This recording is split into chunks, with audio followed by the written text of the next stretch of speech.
I'm not sure how we got here. Today, we live in and experience an incredibly divided society. It's the left versus the right, or the millennial generation versus the Gen Xers, or this religion versus that religion.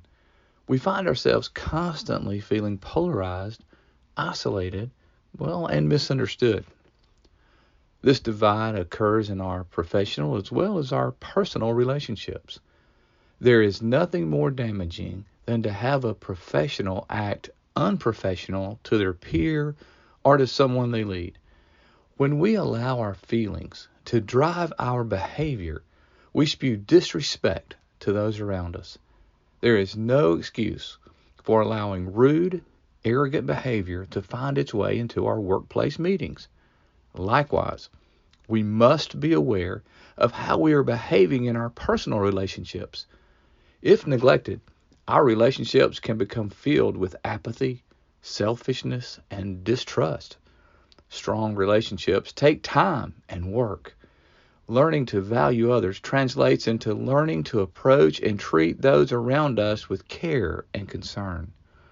The antidote to having polarized relationships is empathy.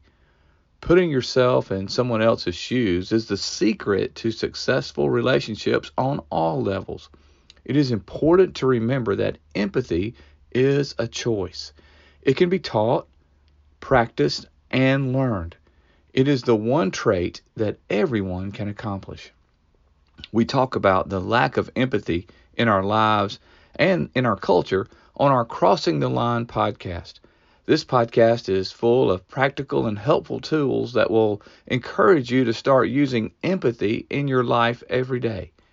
Take a minute and invest in yourself and in those you care about by listening to our podcast. You can find it wherever you get your podcast. When we choose to care about those around us, we will make a difference.